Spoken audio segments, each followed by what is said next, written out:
Well, Baby T had a lot to say over the weekend. We'll talk about NC State. More importantly, Clemson is the best team in the ACC. We're not talking about football. And there were some ladies that had a couple upsets, all on today's show. You are Locked On ACC, your daily podcast on the Atlantic Coast Conference. Part of the Locked On Podcast Network, your team every day.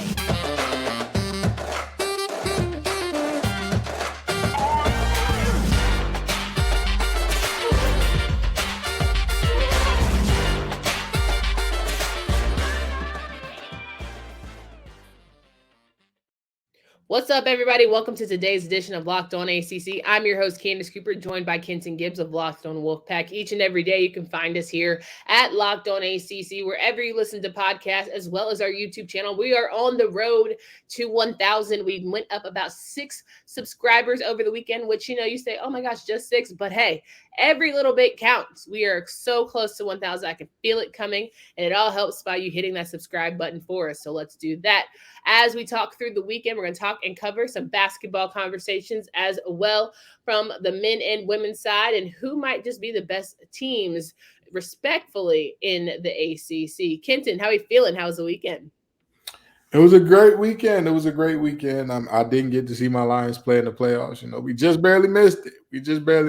But it's been a good weekend seeing some of the things that I've seen happen around the ACC. You had your good moments, you had your bad, but I think all in all, this was a great weekend for ACC hoops as a whole. And, I ask you guys every single week, how was your weekend? And I never really get to talk about mine, but man, oh man, can I just have a little moment for Daniel Jones, former Duke quarterback who helped the Giants get a wild card playoff win? Period. Okay. And as well, and for those who don't know, I am a proud AKA. So it was our Founders Day on Sunday and celebrated 115 years of sisterhood and service, as well as my birthday. It's been a great start to January. I bet it is. I bet it has been a great start to January for you. I would also like to wish the wonderful women of AKA a happy Founders Day. And I'm going to tell you this much. I think that there is a lot of things that are very much so great ways to start off the year, start off the week for you in this episode. I think that this is all positives for you. It could be positives, but there is such thing where I just feel like we have to get it out here. We got to get the fraud alert out here. So today's episode is really going to be about exposing some frauds, or maybe we're being a little too harsh because I've heard that I'm a little too harsh on the ACC. So I want to make sure that I'm a little more tender this episode. Doubt it, but okay, maybe I'll try to be a little more tender. We're going to start with the men's games and recap Saturday matchups, all that were pretty good. Pretty much more of the same, but there were a couple of new things that we have to ask some questions about. A couple of guys here. Maybe there's more to be seen. Let's start with NC State. Baby T and the boys down in Raleigh decided to take on Miami Hurricanes. 83-81 victory, and it just felt like the energy of NC State has been so different this year for the men's side. I know we were talking offline, and you said for the fact that you didn't expect the men's team to be doing better than the women's program, and that's really true because of how tried and true the women have been the past few seasons. Not only that, but the difference in the transfers, right? You got Sanaya Rivers, the number 3 player in the nation, transferring into the women's basketball team, as opposed to guys who are slightly less heralded, transferring into the men's basketball team, and Jarkel Joyner and DJ Burns, who have been absolute revelations. And the big guy who got hurt as well, his name is eluding me at the moment, but those two have been absolute revelations. DJ Burns received a chant in the PNC Arena where everybody was, screaming his name and all that, and they Baby Anya was getting some love. Please. And those who have not Googled DJ Burns, and then please Google BJ Anya, it will make sense for you. It won't make sense because he's not like BJ Anya at all. He is his own man. He's his own man, and that's who he is. Or shout out to Big Bigs. Okay. Listen. Both of them are not exactly your stereotypical basketball build. They've got a little bit more bulk to them. There's some linemen for sure. They're more built like linemen. But that's where the similarities end. That's where the similarities. That's DJ's got a little more bounce. Okay. DJ's got a little bit more of everything except the rim protection, right? Okay. 13 points, 9 rebounds, 7 assists to lead the team in assists this game. He did it all. Passing out the post, running kind of point forward or center, like how running the offense through him like Denver does through Jokic at times. It was really good to see there.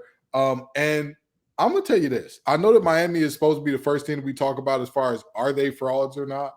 But, I mean, I don't see how we could call anybody frauds after one loss during the regular season in which they were down by a lot in that first half. They were down by, I want to say, as much as 15 or so, and they battled back to take this game to overtime.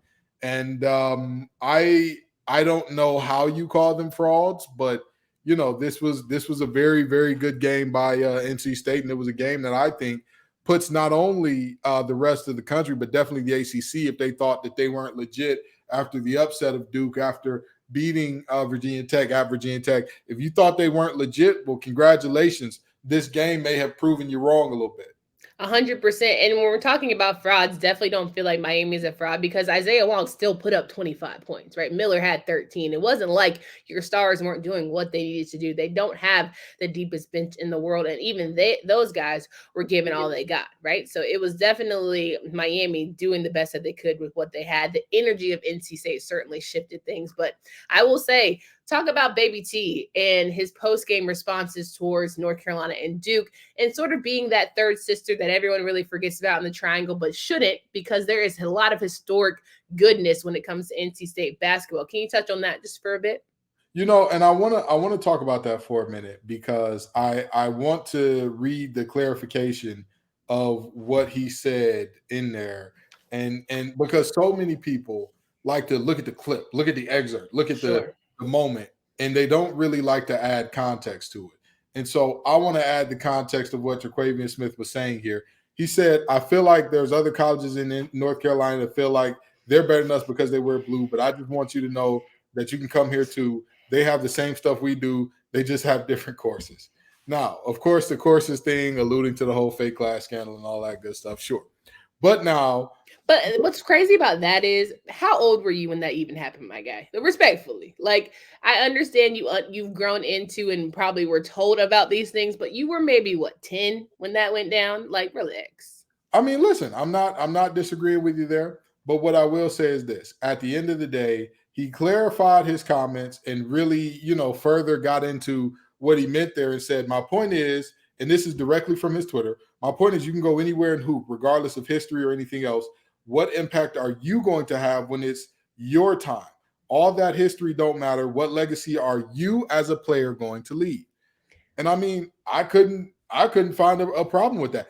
What is the problem with saying, hey, listen, if you want to be great, if you are to be great, it is up to you. It is not up to history. It is up to you to go be what you are and who you are. I mean, that seems to be a very good message that players would be wise to listen to. Now, with that being said, again, this is, even if you were to say, oh, he's taking shots at Duke or he's taking shots at UNC, whatever the case may be, who cares? So what? It's a rivalry. That happens. Drake May said that the only guys who go to NC State are the guys who couldn't get into UNC.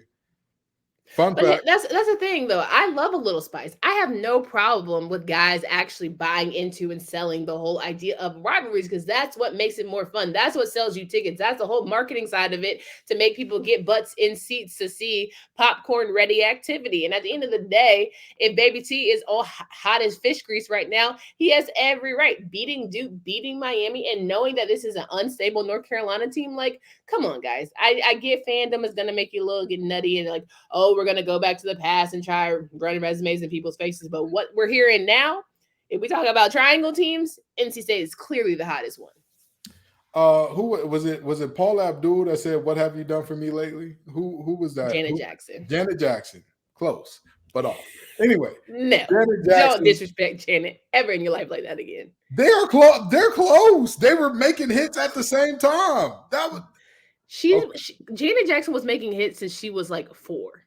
I'm talking about two pop stars. You know what? We're not about to make this show about Janet Jackson. Please. Okay. Because we're not disrespecting the queen. Not What is during Founders Day weekend. what Okay. is important? Okay, let's make it even easier. Andre 3000. You only funky as your last cut. It does not matter what the past has been or whatever the case may be. We're talking about right now. We're talking about this weekend on this show. That's what we're looking at. And again, NC State is showing up and showing out as of late in terms of men's basketball. Coach Keats, it looked like the clock was striking midnight. It looked like the glass slipper was going to turn back into whatever. It looked like the carriage was going to turn into a pumpkin. But he's found ways, like that movie In Time with Justin Timberlake. He's put some time back on that old arm of his with these wins as of late, and we'll see if he can keep it going. 1,000%. The Fighting Keats are certainly having their way around the triangle and more. Now, today's episode is brought to you by LinkedIn. As small business owners or hiring managers, you know that success in 2023 all depends on the team members you surround yourself with. That's why you have to check out LinkedIn Jobs. With LinkedIn Jobs, you can hire the qualified candidates more efficiently by matching open roles with people who have the skills, values, and experiences that help you achieve your goals. LinkedIn helps you quickly attract qualified candidates to your open jobs with targeting tools. LinkedIn Jobs makes it easy to screen and rate applicants based on your job qualifications, all on one platform. LinkedIn Jobs helps you find the qualified candidates you want to talk to faster. Post your job for free at linkedin.com/lockedoncollege. That's linkedin.com/lockedoncollege. Terms and conditions do apply. We're rocking and rolling with Kenton Gibbs of Locked On Wolfpack Podcast, and we're talking about a lot of good things that happened over the weekend. We won't talk about it in longevity, but North Carolina did beat Louisville. Louisville still in search of its first ACC win on the season. It's not looking really great for them. You don't have to touch about it long. All I know is Armando Bacot is UNC is a much better team with Armando Bacot. He is essential for that program, but I also like seeing some of the bench guys get a little more run. Shout out to DeMarco Dunn and Dontrez Styles. Good to see it all around. We talked about Pitt. We talk about Pitt and Georgia Tech. Pitt beating Georgia Tech 71-60. More of the same for Georgia Tech, not really figuring things out. As we shift to Virginia and Florida State, the Cavs taking on the Seminoles, and it was more of the same. Free my guy Caleb Mills. Free all my dogs. In Tallahassee right now, it's looking real grim. But the game of the weekend seemed to be Clemson and Duke. Number 24, Duke's traveled down to Clemson, South Carolina, and got punched right in that mouth from start to finish.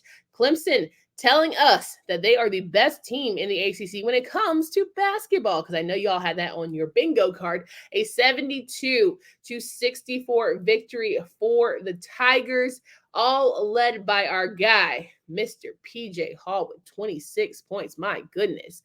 Clemson is not a fraud. You know, I'm going to say this. When we talk about who's fraudulent, who's not, the first thing that comes to mind is, what is the criteria by which we're using to determine whether or not you're fraud, right?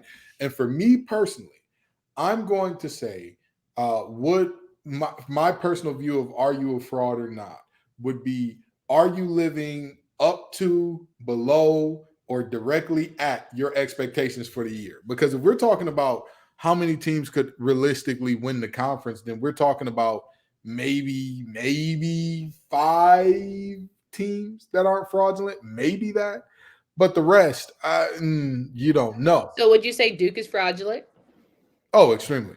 That team, if you get them away from Cameron, they're cooked. They are, they're done. Unfortunately, their ACC championship and NCAA championship will not be in Cameron, so it's going to be a little dicey. Yeah, no, that team is very fraudulent. And here's the thing: this is no personal vendetta against Duke. I know a lot of people after the basketball season are like, oh, he's just upset because he had to pay out money because Elko was good. Listen, I don't hold grudges over things like that, especially not over no money. That was candy money. It's all right. But I'm going to tell you right now, you cannot be a team that is 1-3 and be expected to be, you weren't even a dark horse for the conference. You were one of the favorites. You're 1-3 away from your home court. Like that's fraudulent. That's fraudulent activity. Again, for me, it's not about just whether or not you win the conference. And honestly, I don't see them winning the conference. But I'm saying if you're talking what they were expected to be coming in, fraudulent. Well, I want to do a special shout out. Not only did PJ Hall play really well. But Brevin Galloway, formerly of Boston College, with 17 points on the day. And it just feels like, again, everyone is doing their part in Clemson. And when it's time for certain guys to shine, it seems like everyone's just rallying around the troops and figuring it out. Hunter Tyson's normally the guy that we talk about mostly here this season. And unfortunately, he didn't have the greatest game of the night. But sometimes when you have a superstar, you could just elevate your game to just do just enough to make sure that superstar shines. It's always a good night for your program. So Clemson takes on that victory, continues to be the number one team out of the men's side of the ACC. Syracuse beat Notre Dame 78-73. Don't have to belabor that point. Notre Dame, whew, honey, every day is a little bit further straying further and further away from the light. But it was Wake Forest beating Boston College 85-63. And I'm just going to sit here and say, when we talk about fraudulent, I don't feel like Wake Forest is frauds either. I really feel like this is a team that if rubber met the road and we talk about ACC tournament time, they could put themselves in a pretty good position to be semifinalists, darn near finalists, if they get the right bracket. The fans in Winston-Salem often say, we don't get the love nationally because of our name, because of who we are, because of our name, because of who we are. And in this case, I agree. This is a situation they're not fraudulent at all. This is a team that is everything that they're supposed to be and a little bit better. When you look at how they played so far this year, it's hard for me to look at them and say, oh, this is a terrible team or this team isn't as good as what they were supposed to be. I mean, if you look at some of their losses, yes, they've had some ugly losses, some downright nasty work type of losses. But with that being said, I mean, at the end of the day, this is a team that coming into this year, losing a ton of production, you think to yourself, this is not going to be a good team. This is probably going to be a retooling year for them. And yet they're sitting at tied for second in the conference. So, it's hard to say that this team is fraudulent in any way, shape, form, or fashion. As we round out the conversation around frauds in the men's side of things, is there anyone else that you want to call to the carpet and say, hey, listen, you might not be fully fraud yet, but you're borderline? Oh, yeah, the boys in Baby Blue are frauds. Complete and total fraud. I just knew that. I knew that was the first team you were going with. Oh, don't worry. Knew it. There are other teams. Please, but it was just how the F was just so strong, right? Fraud. Like you just had to get it out. There's another team that many people are not looking at. No. Let me know why is UNC frauds? Please tell us. Enlighten the group. Oh, enlighten the group. Okay. They are one big guy being hurt away from being not just like a like middle of the road team, like a bad team. A bad team. One big guy away from being an NIT. And here's the thing. NC State is also there. NC State is also in a spot where one DJ Burns goes down. Ernest Ross played amazing last game. You cannot count on him to give you what he gave you last game every game. DeWanna's pretty good. But yeah, he is. He is, but he's not what Burns is, nor is he going to put up the numbers that Ross did last game. But now, this was a team that came into the season, and let me tell you why I'm so upset. And I'm not even – people think I'm happy to call them frauds. If y'all go back to the first episode of Locked On ACC where we were talking basketball, my thing was UNC is as good as everybody believes they are. This is going to be one of the best teams in the nation. They fooled me. I was bamboozled, hoodwinked, run amok, led astray by Hubert Davis and these frauds. I was led astray. And here's another thing. I talk about, hey, what does this team do on the road? How does Duke look away from the home and all that good stuff? Duke has a better winning percentage away from Cameron than UNC does away from their home court. Duke also has a better record against teams that are ranked in the AP or USA Today top 25 than North Carolina. Worst of the three triangle teams in terms of record against top 25 teams, in terms of what is the word I'm looking for right here? In terms of in conference play as well, frauds. I hear you. BetOnline.net is your number one source for sports betting info, stats, news, and analysis. Get the latest odds trends for every professional and amateur league out there. From pro football to college bowl season to basketball and more, you can go to BetOnline.net to set yourself up pretty nicely. Also, they have sports podcasts, and you can bet on the action of how well some of your men's and women's basketball teams are going to do for the rest of the season. They have all of it for you. Head to the website today or use your mobile device to learn more. BetOnline is where the game starts. So we're finishing up here with Kenton Gibbs of Locked On Wolfpack. Talked a lot about these men folk here, but it's time to switch gears and talk about the women. Hold on. Yeah. Before we talk about the women, can I just get off one more fraud? I just need one more fraud. Just one My more. God, please. People gonna give this team love again because of their name, and I know some people are gonna be upset at me for this, and some people are gonna say, "Well, the national media isn't even talking about this team." The Syracuse Orange. Everybody believes that they're gonna be able to turn it on come tournament time and all that. Frauds. Not going to happen. I think Joe Girard is doing an excellent job. I think he is. They don't have I think Jesse Edwards is doing an excellent job. I don't think that they have a quad 2 win. I'm not sure if they have a quad 2 win yet. I think that they might have one, but that is a fraudulent team. They are going to struggle throughout the year, and I don't believe that they win 2 games in the ACC tournament. Proceed. The year's almost over. Okay. All right. Yep, I still don't see it. Who is their most impressive win on the season? You tell me. You look through their wins. Let me do you one. Let me do you a solid. Let me go ahead and look. Let's look. You want to go back to December, November? Where would you like to start? Tell me whenever. Tell me from the start of the season till now. I give you carte blanche. Tell me all of it. No, November was a little tough. Mm-hmm. You know, they figure things out. You know, had some strong wins against schools that seemed to be nameless. Okay, December. You know, we were working through things. They beat Wake Forest. Mm-hmm. Okay. They beat Wake Forest. Okay. Unfortunately, they lost to Louisville. Mm-hmm. They beat Pitt. That's a quality win. They beat Clemson. Another quality win. I think I'm looking at the women actually. I was just about to say you can't be looking at the men's because they didn't lose to Louisville. They did not lose to Louisville. Oh wait, hold on. It's okay. They did that was definitely the women's, but it's fine. I thought we were switching gears. Don't worry. We got 15 teams. Or wait, how many teams is it in the ACC? No, I want to make sure I get this right for you. So including Notre Dame for basketball, we got what? 13 teams? Is it 13 or 14? 14. Okay, 14. Gotcha. Mm-hmm. So tell me, who's Syracuse's best win? Right now, if you look at December, it was Boston College. Okay. The mighty Eagles. Go ahead. They beat Virginia Tech. Okay. Virginia Tech. Virginia Tech is 1-5 in conference. Okay. They beat Louisville. Mm-hmm. Who hasn't beat Louisville? Louisville is one of the worst rated KenPom teams in the history of the KenPom in terms of Power 5. They beat Notre Dame. The mighty Notre. Didn't Notre Dame just get their first conference win of the year against Georgia Tech?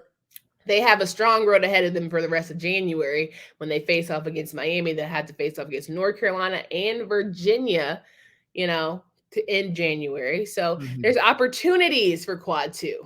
Opportunities. Okay. They're going to have some opportunity for quad 1. I just don't think they'll get them done. I just don't think they'll make it happen. I don't see it. Everybody says that Boeheim's going to circle the wagons. I don't think so. I think the wagons are circling him. I think it's time. Boeheim, it's time, buddy. It's time. You've been great for so long. Go on and let that go. Go on and go coach. You know they got Boeheim's army in the tournament. Go coach them. Go coach those guys. Listen, the Fighting Boeheim seem to be strong though right now, but we could just can we move on to women? Or you still need to get this out? We can move to women. I'm sorry. I wanted to get out more frost than just the boys and baby blue because I didn't want this to feel like a UNC NC State podcast. There are plenty of teams in the ACC who need to be talked about, including the fraudulent Orange. Proceed. When it comes to women, the Virginia Cavaliers beat Boston College 66-50. A good Boston College team, but Virginia is right up in there. Like we always talk about, on any given night, you got to play your best ball when it comes to women's hoops. Louisville figured out how to get another good win. They beat Florida State 82-75. They needed that bounce back after Virginia Tech because Lord knows Haley Van Lith is cool, but it's like once we expose her, it ain't much, right? She averaging 20 plus points per game. But, Florida State always putting up numbers, has a great offense, and all of the things. I just think this was an essential game for Louisville to win. I look at this game and I say to myself, this is Florida State kind of coming down off of what was one of their best shooting games of the year. If you watch their game, I hate to make this feel like an NC State podcast, but if you watch their game against NC State, it was very clear they were hitting everything that they were putting up, and so you kind of naturally believe, based upon that, at some point in time, you're not gonna do that again. Like, it's very likely that the next game you may struggle because, again, you're not hitting open shots and like layups and nobody's playing defense. It's literally like the team is there, but you're just hitting and hot. And they kind of came down against this Louisville team. But credit to Louisville. Louisville made it tough on them. Louisville made it very hard for them to breathe. And also, Haley Van Lith is the star of the show, the big name of the show. But in this game, Morgan Jones was the one who made it go. She was the kind of the heart and soul, kind of the engine that drove the train in this game with 25 points, 10 rebounds, 3 blocks. I mean, she did a little bit of everything. And when you're that good and that efficient against a team like Florida State, you're going to put yourself in a great position to win. And that fourth quarter, they truly took off. It was a close game. They were neck and neck. Florida State goes into the fourth with a lead, but Louisville absolutely dominated that fourth and could not be stopped from the floor, and that's why they came away with the win. For sure. Shout out to Mojo. We got Notre Dame taking on Syracuse, beating them 72-56. They're rolling again, feeling like they're getting themselves back into a nice groove. Clemson beat Pitt 72-57. Miami beat Wake Forest 55-43. And we're talking about Duke beating Georgia Tech 65-47. Really wasn't a game. The game of the weekend for the women for Sunday clearly was NC State, North Carolina. Hate it for you guys. Sorry, this is that show, but NC State and North Carolina played each other, so we got to talk about it. The Heels at home beat NC State 56-47. Offense was optional. Shooting wasn't great on both sides, but UNC was able to pull out some clutch threes towards the end. Destiny Adams doing the damn thing and, just figuring it out, really playing some sound defense. But I, can't take away from girls like Diamond Johnson and crew who really, at the end of the day, they play tough. But it's something about North Carolina playing at North Carolina that always stumbles the Wolfpack. This North Carolina State basketball team, I hate to say it, we talking fraud alert. They're frauds. Number 11 in the country, getting beat by number 22. And we know Carolina is good for an upset. It's not just about that. If you look at their last, I want to say 6 games, they're 2-4. They lost to Duke. They lost to Boston College. They lost to Florida State in embarrassing fashion. This team right now, the energy isn't there. The effort isn't there. And then when it's winning time, our players look like they don't know how to get the wins in. They don't look like they know what to do. And it's so disheartening because this is a team that is full of transfers and all that, and you look to the seniors to lead them, and the seniors aren't doing so. Now, on the UNC side of things, Utsby was a energy and effort machine. She put out the type of a Draymond Green-esque performance that shows you that is championship basketball. That is how you win ball games. 18 rebounds. That's how you get the job done. But not only that, just the way that she ran the court the entire game, making it really, really hard on NC State in terms of getting good transition defense, because when you're getting back and recovering, if you have a big running down the middle of the lane, you obviously have to pay more attention to that than the shooter on the wing. It just so happened that the shooters on the wing were missing for virtually the entire game. But in the fourth quarter, when they start to hit, things start to go bad for the Pack, and quickly. So again, don't want this show to feel like a Wolfpack and UNC show, but this game was one in which it was very, very clear very early it was going to be a dog fight throughout. And NC State's players right now, they don't have players who know how to win or who look like they know how to win in winning time right now. I really feel like it's any given Sunday for women's basketball because right now I want to tell you, oh yeah, it's gonna be Miami, the greatest team. Oh yeah, Florida State, they're gonna figure it out. Oh yeah, Virginia Tech, all or nothing. Like every single week, you can make your case for each program and why things could shift. Which if anything, y'all should get excited about a really strong ACC tournament from a women's standpoint. But there's a lot of good basketball left, but a lot of shifts that could happen between now and then. And let me say this for the teams that I did call frauds. This is not just applying to NC State women's basketball. This is applying to Syracuse. This is applying to the boys in baby blue. This is applying to any team that I called a fraud today. There's plenty of season left. There's plenty. Not you knocking them down trying to do a pep talk. That ain't how that works. Listen, I'm trying to be nice because see that's the problem. That's your problem, Candace. But what did they say? And let me just say this. And when y'all come in my comments and say I'm too hard on the ACC, don't care. What did they say on Remember the Titans? What did the coach that was already there say? Every time you come by, you cut the legs from these players. Sometimes they need a little encouragement. Sometimes they need to be talked to nice. So let me tell you this, Gerard and Gang, the Fighting Bayheims. Let me tell you this, the Fighting Hubies. Let me tell you this, the you Fighting also called Duke frauds. Okay, just want to make sure. The Fighting Westmoors, the Fighting Shires, all of you. Let me let you in on this. There's a ton of ball left. There's a ton of ball left. Remember where the boys in baby blue were last year at this time. What were they looking like last year? Exact same thing. A bubble team that everybody's like, are they going to get in? I mean, they're probably going to get in. They should get in. But they got in the tournament and went on a run. They got in the ACC tournament, went all the way to the championship, secured their spot in the NCAA tournament. And then what did they do when they got there? They won a lot of games, got to a natty. That's all it takes. That's all it takes. You don't have to be the best all year. You don't have to dominate all year. You've got time to figure it out. And all of these teams, except the Fighting Bayheims, I don't believe in their talent at all, have the type of talent that I believe can get the job done. Every team does. Every one of these teams has that type of talent, except them. So with that being said, I mean, Boeheim may be the most experienced coach out the group. He may have the best time in terms of amount of times he circled the wagon. So that works for Syracuse. But all of these teams, you may be on fraud alert right now. But thank God the tournament ain't January 15th. Thank God the tournament ain't January 20th. You still got some time before you got to go into your respective NIT, NCAA, or ACC tournaments. Well, thank you, Pastor. Now we can take the collection. If you guys have not yet followed or subscribed to the YouTube channel, please do that. Make sure that you follow us on our respective channels. Come back tomorrow as we talk through and preview some of these ACC men's hoops and women's hoops games. And I just think that it's going to be a good week. It's a good shake-up week. I can feel the energy is going to shift. For Candace Cooper and Kenton Gibbs, until next time.